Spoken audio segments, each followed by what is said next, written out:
चलिए आज अध्याय 2 का प्रश्न संख्या 24 को हल करें। दो संख्याओं के महत्तम समापवर्तक तथा लघुत्तम समापवर्त्य क्रमशः 8 तथा 48 है। यदि इनमें से एक संख्या 24 हो तो दूसरी संख्या क्या होगी? ठीक है, हल कर लेते हैं।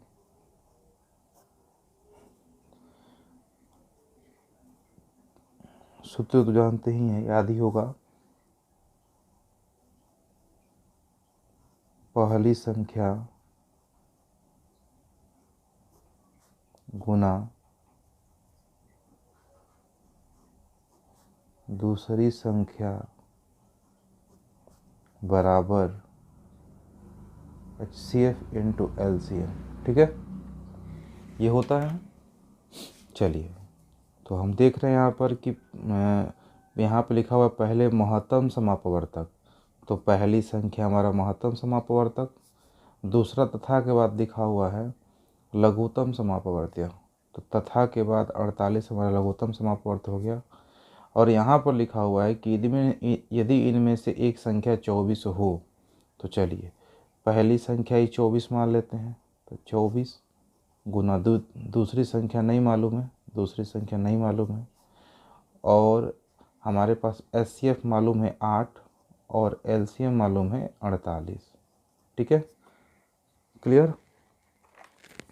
चलिए, तो इसे हम कटा दें, भाग दे दें 8 से। 8 दिया 24 और 3 से, 3 एक कम 3 और 3 छके 18। ठीक है, यानी द्वितीय संख्या में मिला 16। ये हमारा आंसर हो गया। ठीक है, क्लियर? चलिए अगला प्रश्न। चलिए अगला प्रश्न 25 नंबर।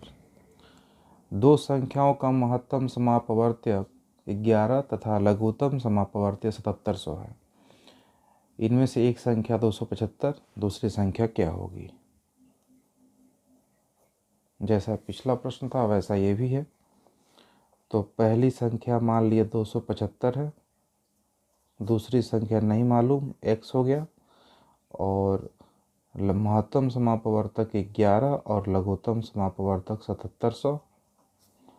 x यहीं छोड़ देंगे, लिख देंगे 11 गुणे 7700 बटे में 275। अब इसे हम भाग दे देंगे। 11 दूना 22, 11 पाँचे 55, 25 दिया 75, 0 25 8 200, यानी भाग दे के देख लीजिएगा 308 आएगा। x is equal to 308। ये हमारा आंसर हुआ। ठीक है, ऑप्शन संख्या डी। क्लियर? चलिए आगे बढ़ते हैं अगला प्रश्न की ओर। प्रश्न संख्या 26। 12 के दो गुणजों का लघुत्तम समापवर्त्य 1056 है। यदि इनमें से एक संख्या 132 हो तो दूसरी संख्या क्या होगी? ठीक है, यहाँ पे इस प्रश्न में सिर्फ लघुत्तम समापवर्तक दिया हुआ है। ठीक है, यहाँ पर महत्तम समापवर्तक नहीं दिया हुआ है। ठीक है, देखिए हल करते हैं। 12 का गुणज है ना, 12 गुणज। तो देखिए, माना पहली संख्या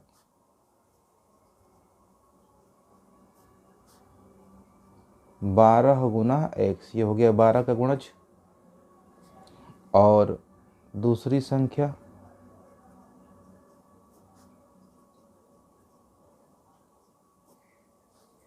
दूसरी संख्या हमारे पास यहाँ पे लिखा हुआ है कि यदि इनमें से एक संख्या 132, तो हमारे पास दूसरी संख्या मालूम है 132, और हमें LCM दिया हुआ है 1056। ठीक है, अब देखिए दूसरी संख्या यहाँ पे लिखा हुआ है कि 12 के दो गुणजों का लघुत्तम समापवर्तक, मतलब पहली संख्या भी 12 का गुणज है और दूसरी संख्या भी 12 का गुणज है। तो ये पहली संख्या तो हमें मालूम नहीं, इसलिए हम 12 गुणे 1 ये गुणज के रूप में लिख दिया। दूसरी संख्या भी 12 का गुणज है, ठीक है। तो 12 का गुणज कैसे है देख लीजिए। 132 को यदि हम 12 से भाग देंगे तो 12 एकम 12 और फिर 12 एकम 12 कट गया, यानी 132 जो है वो 12 गुणे 11 का मान है, ठीक है। यानी 12 का 11 गुणज है, तो 12 और 11 गुणा करेंगे तो 132 हमें प्राप्त होगा। तो यहाँ पे हम देखेंगे तो यहाँ लिखेंगे इसलिए। अब यहाँ एक और चीज़ ध्यान दीजिए, अगर पहली संख्या यदि रफ कर रहे हैं यहाँ पर देख लीजिएगा, यहाँ पर यदि 12 गुना 1 है और दूसरी संख्या 12 गुने 11 है और इन दोनों का यदि हम एलसीएम निकालेंगे तो हमें मिलेगा 12 गुना x और 12 गुना 11 का निकालेंगे और 12 से ले जाते हैं तो 12 एक कम 12 कट कैंसिल हो, तो यहाँ बचेगा x और यहाँ बचेगा 11, मतलब 12 गुणे x गुने 11 आएगा।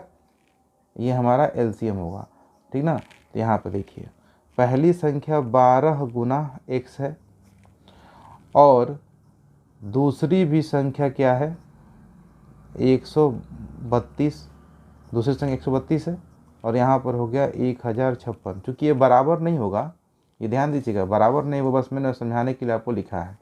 तो यहाँ देखिए 12 गुने x और गुने यहाँ पर 12 गुने 11, ठीक है। तो यहाँ पर यदि हम 1056 लिखते हैं और बराबर करना हो तो 12 यहाँ पर गुणा कर देंगे तो ये हो जाएगा हमारा मौसा।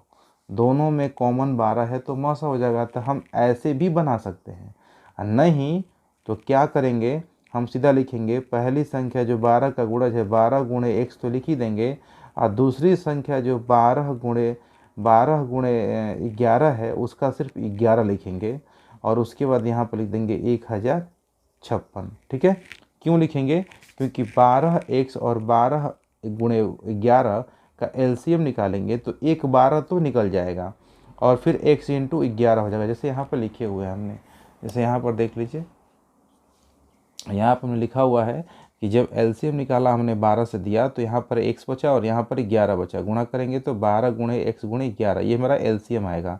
तो एलसीएम हमारा आ गया यहाँ पर। तो एलसीएम बराबर एलसीएम, लघुत्तम समापवर्त्य बराबर लघुत्तम समापवर्त्य। और ऐसे भी बनाना चाहेंगे तो बना सकते हैं, क्योंकि यहाँ पर हमने एचसीएफ भी जोड़ दिया यहाँ पर, और एचसीएफ वही होता है जो दोनों में कॉमन होता है, दो संख्या में जो कॉमन होता है वही एचसीएफ होता है। तो इन दोनों में कॉमन 12 है, तो इसलिए यहाँ पे 12 से गुणा कर दिए तो एक आसानी से भी यह भी बन जाएगा। अब ये हो गया पहली संख्या गुणे दूसरी संख्या is equal to LCM into HCF, ऐसे भी हो गया। लेकिन अगर सिर्फ हम एलसीएम को बराबर करके बनाएंगे तो दोनों में जो कॉमन है उसे एक लिखेंगे, मतलब 12 गुणे x और 12 गुणे 11 में से हमने 12 को कॉमन ले लिया। ऐसे 12 को हमने कॉमन ले लिया तो यहाँ बचा x गुणे 11 और यहाँ लिख देंगे 1056। तो यहाँ यही चीज़ सेम यही चीज़ ऐसे लिखा गया है, ठीक है। अब देखिए इस 12 से हम इसको भाग दे देंगे, 12 8 96, ठीक है, क्लियर।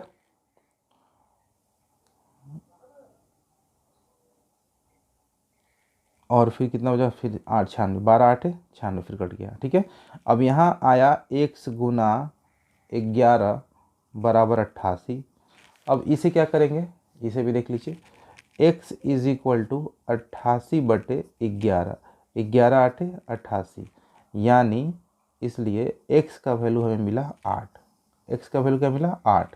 तो हम कह सकते हैं कि जो पहली संख्या है, पहली संख्या होगी 12 गुना x था, तो हम यहाँ लिखेंगे 12 और x का वैल्यू 8, 12 8 96, ये मेरा आंसर हो जाएगा, ठीक है। चाहें तो अब एक चीज़ ध्यान दीजिए, जब दो गुणज के बारे में दे दिया, लघुत्तम समापवर्तक दे दिया और एक संख्या दे दिया, तो सिंपल से हम क्या करेंगे, सिंपल सा हम क्या करेंगे कि हम उसे ऐसे लिख देंगे, पहली संख्या 12x हो जाएगी और दूसरी संख्या 132 है तो 132 लिख देंगे, ये पहली संख्या दूसरी संख्या है। अब यहाँ लिखेंगे 1056 एलसीएम और यहाँ लिख देंगे एचसीएफ। 12 से ये कैंसिल हो जाएगा और इससे ये 8 बार में कैंसिल हो जाएगा। यहाँ x = 8 आएगा, इसलिए हम बोलेंगे कि जो पहली संख्या है 12x उसका वैल्यू होगा 12 × 8 = 96। ठीक है, या 12 का गुणज है तो सिर्फ क्या करेंगे 12 × x गुने इसमें का 11 × 12 जो है ये 12 और ये 12 एक एलसीएम निकाल लेंगे तो एक 12 हो जाएगा। ठीक है, ये 12 और ये इस चारों का निकालेंगे एलसीएम तो एक 12 निकल जाएगा, फिर दूसरा x हो जाएगा, फिर तीसरा 11 हो जाएगा और इसको लिख देंगे 1056 के हिसाब से। यहाँ काट देंगे, ये 88 और यहाँ से 8 बार में और x का वैल्यू 8 आ जाएगा, इसलिए लिख सकते हैं कि 12x = 96। ठीक है, चलिए अगला प्रश्न पे बढ़ते हैं। माफ़ कीजिएगा इसमें ज़्यादा समय ले लिया आप लोग का। ठीक है, अगला प्रश्न पे चलते हैं। चलिए प्रश्न संख्या 27, प्रश्न संख्या 27 पे देख लीजिए।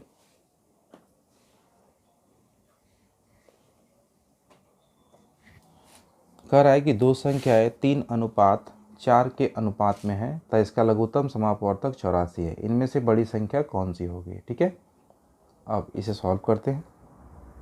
हल देखिए, दो संख्या अनुपात के रूप में है, मैंने की लिखा माना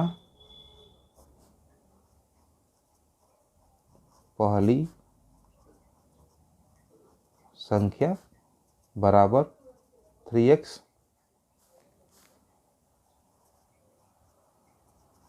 दूसरी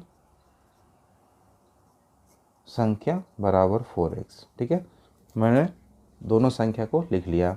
अब देखिए, इसलिए पहली संख्या 3x व दूसरी संख्या 4x का अगर हम एलसीएम निकालेंगे तो क्या आएगा। एलसीएम होगा जो इससे पिछले क्लास में जो मैंने बताया है सेम वैसे ही देख लीजिए। तो एलसीएम निकालेंगे तो क्या आएगा, देखिए 3x और 4x का एलसीएम निकालते हैं। ठीक है, तो एलसीएम निकालेंगे जो देखिए यहाँ हमने x से भाग दिया तो यहाँ हो जाएगा 3 और यहाँ हो जाएगा 4। ठीक है, अब लिखेंगे x × 3 × 4 यानी 12x। ठीक है, एलसीएम क्या आया 12x। प्रश्न में पढ़िए कि लघुत्तम समापवर्त क्या है 84 है। तो चलिए प्रश्न से 12x, ठीक है 12x तो मेरा लघुत्तम आ गया, लेकिन लघुत्तम एक्चुअली में है कितना 84 है, यानी x बराबर क्या होगा 84/12 होगा। तो 84/12 मतलब क्या 12×7 84, यानी x का वैल्यू क्या आया 7। ठीक है, इसलिए पहली संख्या होगी 3x = 3 × 7 = 21, 21, और दूसरी संख्या होगी 4x 4 × 7 28, ये हमारा दूसरी संख्या होगी। ठीक है, पहली संख्या और दूसरी संख्या क्लियर, पहली संख्या और दूसरी संख्या हमारी होगी। अब इसमें से प्रश्न में बोला है, देखिए प्रश्न में बोला है कि बताइए कि बड़ी संख्या कौन सी है। तो बड़ी संख्या कौन सी है, तो हम लोग की एक संख्या है 21 और एक संख्या 28 है, तो बड़ी संख्या कौन सी है 28 है। ऑप्शन संख्या क्या होगा, ऑप्शन संख्या सी होगा। ठीक है, चलिए अगला प्रश्न पे चलते हैं। ये तो समझ में आया ही होगा आप लोग को। ठीक है, नहीं आया होगा तो कमेंट कर दीजिएगा, हम बता देंगे फिर से दोबारा। प्रश्न संख्या 28, 29 से बड़ी दो संख्याओं का महत्तम समापवर्तक 29 का लघुत्तम समापवर्त्य 4147 है। इन संख्याओं का योग हमें बताना है। यहाँ भी 29 से बड़ी दो संख्या हमें नहीं मालूम है। तो देखिए जो महत्तम समापवर्तक होता है वो दोनों संख्याओं में कॉमन होता है। तो यहाँ हम लिखें दोनों संख्या में वो होगा, तभी वो एचसीएफ के वैल्यू में है। वो ये 29 वो दोनों संख्याओं में है, तभी यहाँ पर महत्तम समापवर्तक 29 आया है। तो देखिए क्या करेंगे, यहाँ लिख देंगे माना पहली संख्या बराबर 29x और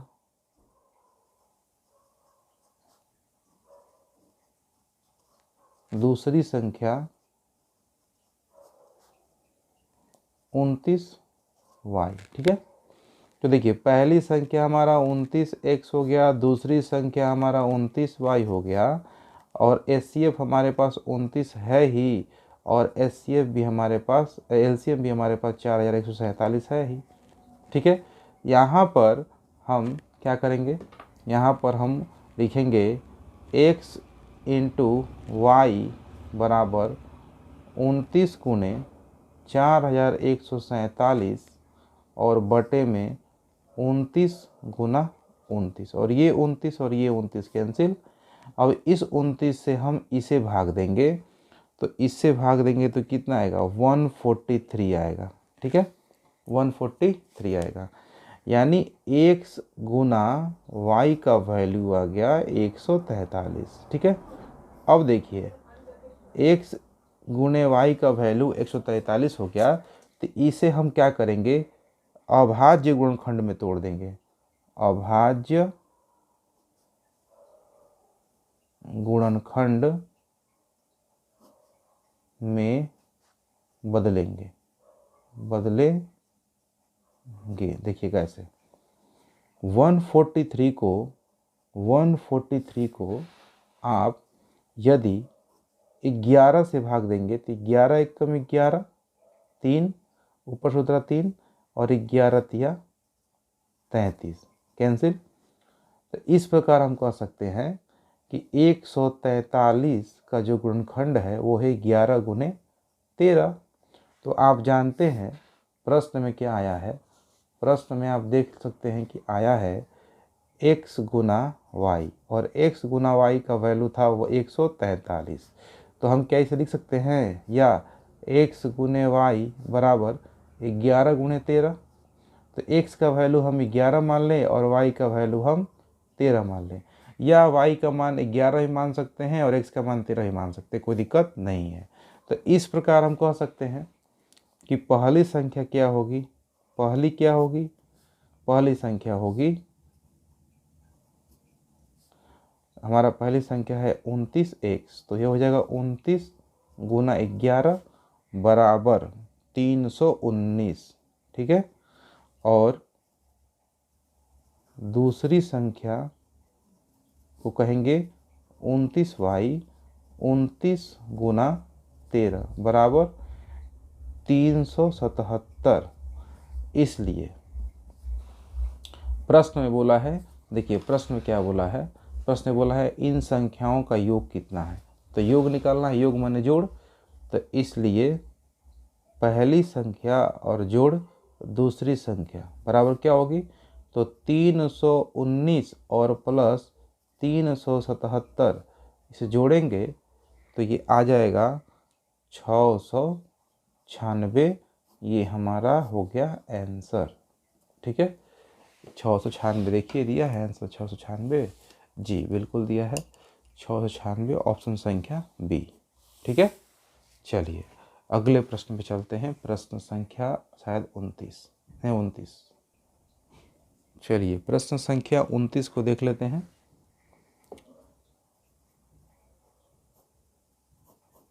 दो संख्याओं का योग 36 है, इनका महत्तम समापवर्तक 3 तथा लघुत्तम समापवर्तक 105 है। इन संख्याओं के व्युत्क्रमों का योग कितना होगा। ठीक है, अब देखिए दो संख्याओं का योग है, संख्या क्या है नहीं मालूम, और संख्या नहीं मालूम, अगर ये योग दे न दे संख्या नहीं मालूम होता है, तो जो महत्तम समापवर्तक होता है, जो महत्तम समापवर्तक होता है 3 जो दिया हुआ है प्रश्न में, इसमें हम दो संख्याओं से गुणा कर दें, मान लेंगे कि पहली संख्या की, देखिए माना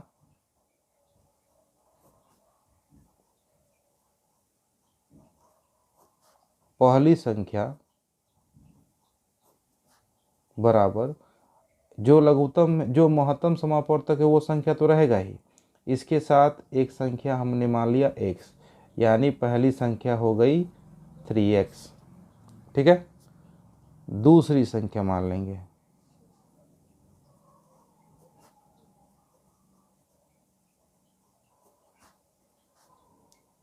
3 इंटू वाई, दूसरी संख्या हो जाएगा 3y। क्लियर। एक हम ऐसे भी बनाएंगे, एक और रास्ता है वो भी हम बताएंगे। दोनों प्रश्नों दोनों टाइप से हम इसको बना देंगे। देखिए, तो प्रश्न से अगर हम देखेंगे, प्रश्न से तो पहली संख्या हो गई 3x और दूसरी संख्या हो गई 3y, और दोनों को जोड़ दिए तो कितना आना चाहिए 36, यानी 3 कॉमन ले ले दोनों में से, तो x प्लस वाई कॉमन लेने के बाद 36 और 3 से ये कटा देंगे तो 12, यानी x और प्लस वाई का वैल्यू आ गया 12। ठीक है, इसे मान लेते हैं समीकरण 1। क्लियर। अब दूसरा कंडीशन में क्या होगा, x प्लस वाई तो हो गया। अब देखिए दूसरा कंडीशन में यहाँ हम लिखेंगे पहली संख्या 3x, दूसरी संख्या 3y, गुना के रूप में लिखा गया है, और इसका HCF है 3 और LCM है 105।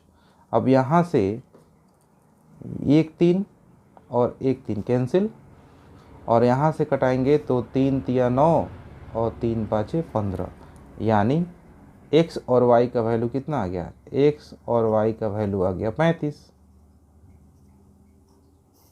ठीक है, 35। अब हम क्या करेंगे, अब देखिए फॉर्मूला लगाएंगे हम लोग सूत्र से, x माइनस वाई का whole square is equal to X plus Y का होल स्क्वायर माइनस 4xy होता है। तो अब हम क्या करेंगे, x माइनस वाई का होल स्क्वायर तो यही रहने देंगे, इसको x प्लस वाई का वैल्यू लिखेंगे 12, तो 12 का स्क्वायर, और minus 4 into 35, X into Y का वैल्यू यहाँ पर आया हुआ है, x इंटू वाई का वैल्यू यहाँ पर है, और x प्लस वाई का वैल्यू यहाँ पर दिया हुआ है। ठीक है, चलिए तो यहाँ पे हो जाएगा 144, और यहाँ हो जाएगा माइनस 140। ठीक है, चलिए तो यहाँ हम लिख सकते हैं 4, तो यहाँ हम x माइनस वाई का होल स्क्वायर का वैल्यू कितना आ गया 4 आ गया। तो हम यहाँ लिख सकते हैं, यहाँ पर देखिए, यहाँ हम लिख सकते हैं x minus Y is equal to √4, इसे हम लिख सकते हैं x minus Y is equal to 2, क्योंकि √4 को 2 गुना 2 कर सकते हैं और एक पेयर निकलेगा बाहर, तो 2 निकल गया बाहर, यानी x माइनस वाई का वैल्यू कितना आ गया 2। तो इसे मान लिया समीकरण 2। अब समीकरण 1 समीकरण 2 से, समीकरण 1 और 2 से देखिए x plus Y is equal to 12 और x minus Y is equal to 2। ठीक है, अब जोड़ने पर ये माइनस और ये प्लस हो जाएगा, और ये प्लस है तो घटाने पर ये प्लस, चाहे डायरेक्ट छोड़ दीजिए इसको, डायरेक्ट लिखिए जोड़ने पर, तो जोड़ने पर चिन्ह नहीं बदलता है, घटाने पर चिन्ह बदलता है। तो हम यहाँ देख रहे हैं कि प्लस वाई है और माइनस वाई घट गया, ख़त्म हो गया, और ये x और x हो जाएगा 2x, और ये 12 और 2 14, और 2 से ये कैंसिल हो जाएगा 7 बार में, यानी x का वैल्यू आ गया 7। ठीक है, जब x का वैल्यू 7 आ गया तो समीकरण 1 में x बराबर 7 रखने पर, ठीक है, तो यहाँ हो जाएगा x plus Y is equal to 12, तो x का वैल्यू 7 आ गया, तो 7 plus Y is equal to 12, या y is equal to 12 minus 7 यानी 5, यानी y का वैल्यू कितना आ गया 5। ठीक है, अब संख्या क्या होगी, इसलिए संख्या बराबर क्या होगी भाई? तो संख्या देखिए यहाँ पर हम लोग क्या माने हैं, 3x और 3y। ठीक है, तो यहाँ लिख लेंगे 3x और 3y के बारे में। तो यहाँ देखिए 3x is equal to 3x का वैल्यू कितना है 7, ये कितना हो गया 21, और 3y 3 का 3 और y का वैल्यू 5, यानी 5 दिया 15। संख्या क्या हुई, एक हो गया 21 और एक हो गया 15, ये हमारा आंसर हुआ। ठीक है, लेकिन सॉरी ये मेरा आंसर नहीं हुआ, क्योंकि यहाँ पर और भी कुछ कहा गया है प्रश्न में। यहाँ क्या कहा गया है कि इन संख्याओं के व्युत्क्रम, व्युत्क्रम माने उल्टा का योग कितना है। ठीक है, तो हम तो संख्या यहाँ पर ज्ञात कर दिए, संख्या हमने क्या किया, ज्ञात कर लिया। तो व्युत्क्रम का योग, व्युत्क्रमों का योग, ठीक है, तो क्या होगा व्युत्क्रमों का योग, देखिए 1/21 और प्लस 1/15, ये हो गया उल्टा। और 21 और 15 का जब एलसीएम निकालेंगे तो वो आएगा 105। ठीक है, 21 से 5 बार और 15 से कितने बार में, 15 बार से हो जाएगा 7 बार में, 7 बार में। ठीक है, तो यहाँ आ गया 12/105, और इसे जब हम कटाएँ भाग देंगे 3 से, तो 3 चौके 12, 3 तिया 9 और 3 पाँचे 15, मतलब 4/35 हमारा फाइनली आंसर होगा। ठीक है, ऑप्शन में देख लीजिए 4/35 है, दिया हुआ है 4/35, ये आंसर हो गया। ठीक है, लेकिन अब इसका शॉर्ट फॉर्म कैसे, और शॉर्ट फॉर्म में कैसे बनेगा। ठीक है, शॉर्ट फॉर्म में कैसे बनेगा देखिए,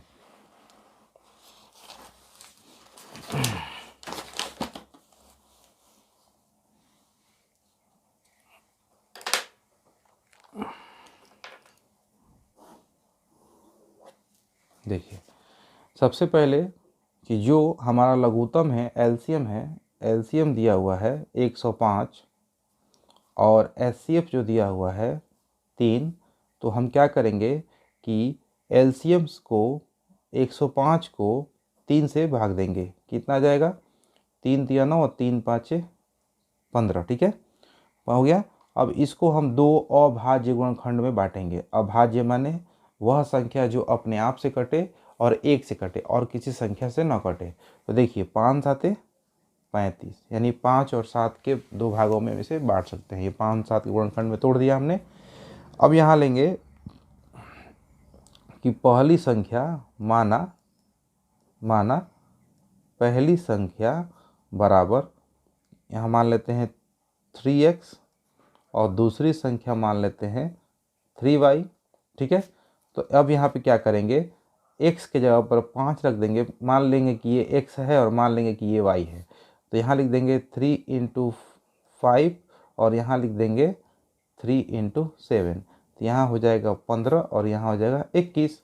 अब बोला है व्युत्क्रमों का योग ना, तो 1/15 और प्लस 1/21, इन दोनों का एचसीएफ निकालेंगे, तो एलसीएम निकालेंगे तो 105, ये 7 बार में और ये 5 बार में, यानी 12/105 भाग देंगे 3 से, 3 चौके 12 और 35 बार में 105, ये हमारा आंसर हो जाएगा।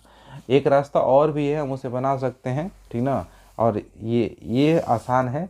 कभी भी लघुत्तम समापवर्तक से लघुत्तम समापवर्तक को एचसीएफ से भाग देंगे, जो संख्या आएगी उस संख्या, जो हम वैल्यू हमें प्राप्त होगा, उसे अगर हम अभाज्य संख्या में बांट दें, अभाज्य गुणनखंड में तोड़ दें, तो उस संख्या को हम पहली संख्या जो माने हैं 3x और दूसरी संख्या है 3y, उन दोनों में रख कर गुणा कर देंगे, तो जो संख्या आएगी वही हमारा पहली और दूसरी संख्या मूल संख्या होगी। ठीक है, चलिए बढ़ते हैं अगले प्रश्न पे। 3 अंकों वाली दो संख्याओं का महत्तम समापवर्तक 17 तथा लघुत्तम समापवर्तक 717 है। इन संख्याओं का योग कितना है। ठीक है, देखिए 3 अंकों की संख्या है, 3 अंकों की दो संख्या है, लेकिन अब सबसे पहले हम क्या करेंगे, ऐसे प्रश्न में महत्तम समापवर्तक मिला, तो अब महत्तम समापवर्तक के माध्यम से ही हम पहली संख्या और दूसरी संख्या मालूम कर लेंगे। देखिए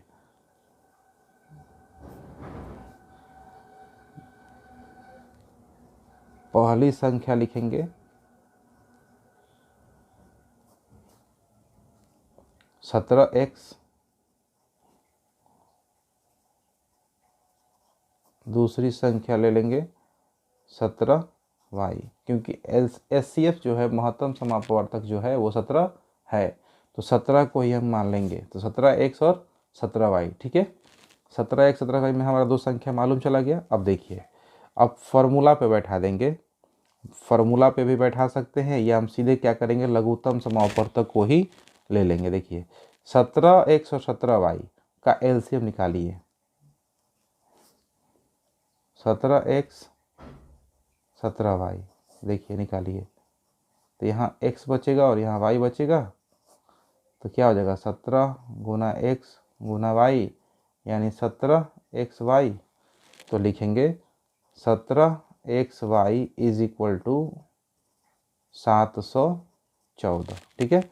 यानी xy बराबर 714/17, ठीक है। 17 से इसे भाग देंगे, 17 से इसे हम भाग देंगे तो ये कट जाएगा 17 चौके 68, 17 दूना 34, ठीक है।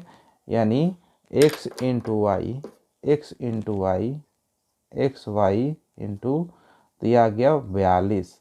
तो 42 को दो अभाज्य गुणनखंड में तोड़ दीजिए, 6 7 42, अतः x बराबर 6 रख दीजिए और y बराबर 7 रख लीजिए, ठीक है। या x बराबर 7 रख लीजिए, y बराबर 6 रखिए, कोई दिक्कत नहीं होगा। अब संख्या क्या होगी, तो पहली संख्या क्या होगी, पहली संख्या 17x माने थे हम लोग, तो यहाँ 17 गुणे 6, और दूसरी 17y, तो 17 गुणे 7, 17 गुणे 6 102, और 17 गुणे 7 119। अब पूछा है योग, क्या पूछा है, योग। देखिए प्रश्न में बोला है कि इन संख्याओं का योग कितना होगा, तो योग कर दीजिए। 9 2 11, 1 1 2 2 1 1 1 2 221, ये हमारा आंसर होगा, ठीक है। क्लियर, 221 ऑप्शन में है, हाँ ऑप्शन में है, ऑप्शन संख्या सी। पिछले प्रश्न में भी कुछ ऑप्शन हम टिक नहीं किए हैं, आप लोग देख लीजिएगा, ठीक ना, ऑप्शन संख्या सी। चलिए अगले प्रश्न में चलते हैं। चलिए पहली संख्या, दो संख्याओं के महत्तम समापवर्तक तथा लघुत्तम समापवर्त्य क्रमशः 12 तथा 72 है। यदि इन संख्याओं का योग 60 हो तो इनमें से छोटी संख्या निम्न में से कौन सी होगी, ठीक है। चलिए बना लेते हैं इसको। सबसे पहला बात, महत्तम समापवर्तक दिया हुआ है, यहाँ पर लिखा हुआ है कि इन संख्याओं का योग 60 है। आप अभी इसे छोड़ दीजिए, आप इसे देखिए मत, छोड़ दीजिए इसको। अब देखिए यहाँ से कैसे बनेगा, सिंपल वे में कैसे बनेगा। यहाँ पर मतलब महत्तम समापवर्तक दिया हुआ है 12 ले लीजिए, पहली संख्या और मान लीजिए दूसरी संख्या। तो पहली संख्या मान लीजिए क्या 12x हो जाएगा, और दूसरी संख्या मान लीजिए 12y हो जाएगा। तो अब यहाँ पर देखिए, पहली संख्या 12x, दूसरी संख्या 12y, HCF हो गया 12 और LCM हो गया 72, ठीक है। क्लियर, 12 से 12 कैंसिल और 12 से 6 72, यानी x और y का वैल्यू क्या आया, x और y का वैल्यू आया 6। 6 को अभाज्य संख्या अभाज्य गुणनखंड में तोड़ दीजिए, 2 तिया 6, यानी x को 2 ले लीजिए और y को 3 ले लीजिए, ठीक है। तो इस प्रकार, इसलिए पहली संख्या क्या होगी, पहली संख्या होगी 12 गुना x, यानी 12 गुना 2 इज इक्वल टू 24, और दूसरी संख्या है 12 गुने y, यानी 12 गुने 3, 12 तिया 36, ठीक है। अब प्रश्न में पूछा है, देखिए प्रश्न में बोला है कि दो संख्याओं के महत्तम समापवर्तक लघुत्तम समापवर्तक 12 72, इन संख्याओं का योग 60, इनमें से छोटी संख्या कौन सी है। छोटी संख्या तो आपको दिख रही है 24, ठीक है, हमारा आंसर हो गया बी 24। लेकिन ये 60 आप लोग के मन में होगा। तो देखिए इन्हें जोड़िएगा तो देखिए 6 4 10, 2 3 5 1 6, 60 आ गया। तो हम इसे ऐसे भी बना सकते हैं, या x और y के रूप में बनाना होगा तो हम x और y के रूप में भी हम इसे बना सकते हैं। यहाँ हम लिख सकते थे, ऐसे कर सकते थे कि पहली संख्या हम मान लेते कि 12x और दूसरी संख्या मान लेते 12y इज इक्वल टू 60 कर लेते, और यहाँ पे लिखते कि 12 कॉमन ले लिए तो x plus Y is equal to 60, 12 पचे 60, यानी x प्लस वाई का वैल्यू 5। ठीक है, अब उसी प्रकार x इंटू वाई का मान निकाल लेते लघुत्तम समापवर्तक से।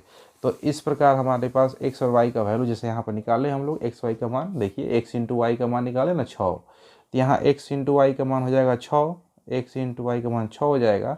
याद रखिएगा लघुत्तम समापवर्तक और महत्तम समापवर्तक को जब दो जो महत्तम समापवर्तक के साथ दो संख्याओं को जो नहीं जानते हम गुणा करेंगे तो हमेशा x और y का गुणनफल ही हमें प्राप्त होगा। तो x इंटू वाई का वैल्यू 6 आया। अब वही हम करेंगे x माइनस वाई का होल स्क्वायर करेंगे, फिर बनाएंगे तो वही बनेगा। क्लियर?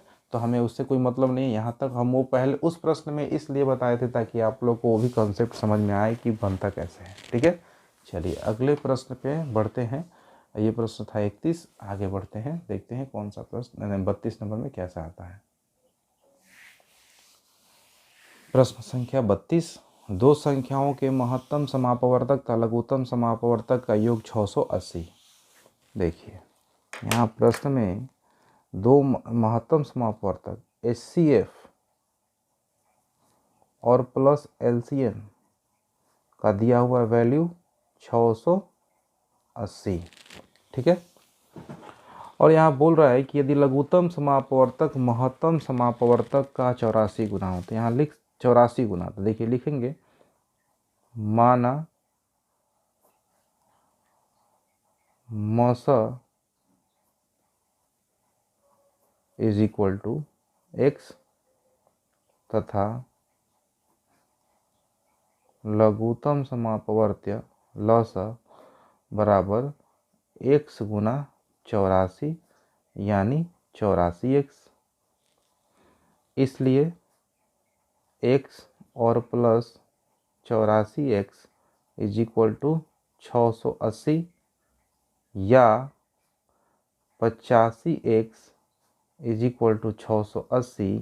ठीक है, या x इज इक्वल टू 680 बटा में 85। ठीक है, या अब 680 को 85 से भाग दीजिए तो देखिए 8 5 40 64 4, 8 बार में ये कैंसिल, 8 बार में कैंसिल, मतलब x बराबर 8। हमारा x का वैल्यू क्या मिला 8। तो इस प्रकार इसलिए HCF क्या प्राप्त हुआ हमें 8, क्योंकि HCF ही माने हम लोग x, और LCM क्या होगा, LCM होगा 84 गुना x यानी 84 गुना 8, और ये हो जाएगा लगभग 672। ठीक है, तो अब क्या बोला है, अब प्रश्न को देखिए। प्रश्न में बोला है कि बताइए तब एक संख्या 56 हो तो दूसरी संख्या क्या होगी। तो क्या आपको HCF प्राप्त हुआ, आपको LCM भी प्राप्त हुआ। तो HCF इंटू LCM मिल गया, पहली संख्या दे दिया है, दूसरी संख्या बताना है। तो देखिए पहली संख्या गुने द्वितीय संख्या HCF इंटू LCM।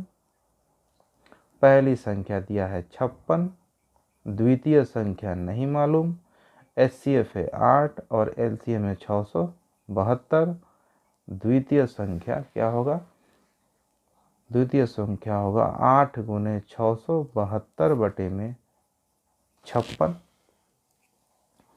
यहाँ कटा देंगे 8 7 56 और 7 से कटा देंगे 7 9 63 7 6 42। ठीक है, इस प्रकार इसलिए द्वितीय संख्या जो हमें प्राप्त हुआ वो हो गया 96।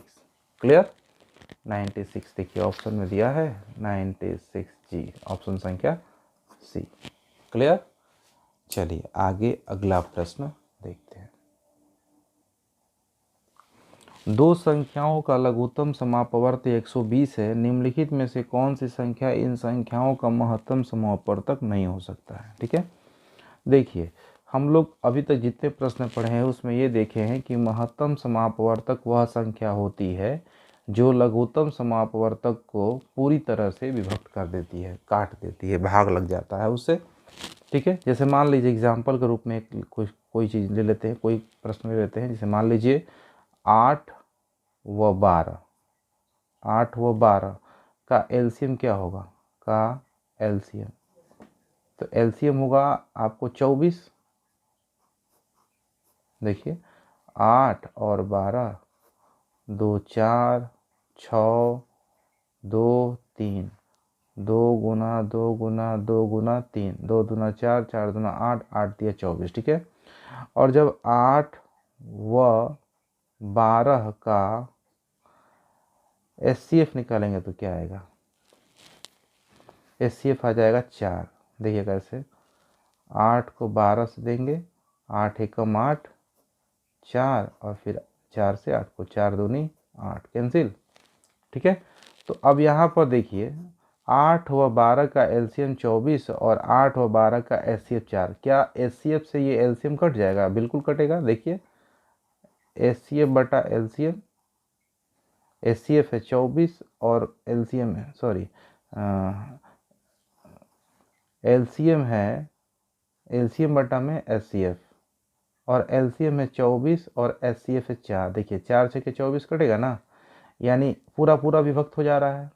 तो अब क्या करेंगे, इस कंडीशन में हम ऐसे प्रश्न में ऑप्शन में देखेंगे कि जो दिया गया है लघुत्तम समापवर्तक का मान वैल्यू वो किन किन से विभक्त होता है। देखिए 8 से घटाएंगे, 8 से 120 को भाग देंगे तो पूरा पूरा कट जाएगा। ठीक है, 12 से देंगे तो 12 से भी कट जाएगा 120, 24 से करेंगे तो 24 से भी कट जाएगा। इन तीनों संख्या से 120 पूर्ण रूप से विभक्त हो जाएगा, लेकिन एक 35 है जिससे वो विभक्त नहीं होगा। तो ऑप्शन संख्या क्या होगा, डी, 35 महत्तम समापवर्तक नहीं हो सकता है, क्योंकि यह लघुत्तम समापवर्तक को पूर्णतः विभक्त नहीं करता। ठीक है, क्लियर। चलिए थैंक यू, अगली क्लास में मिलते हैं।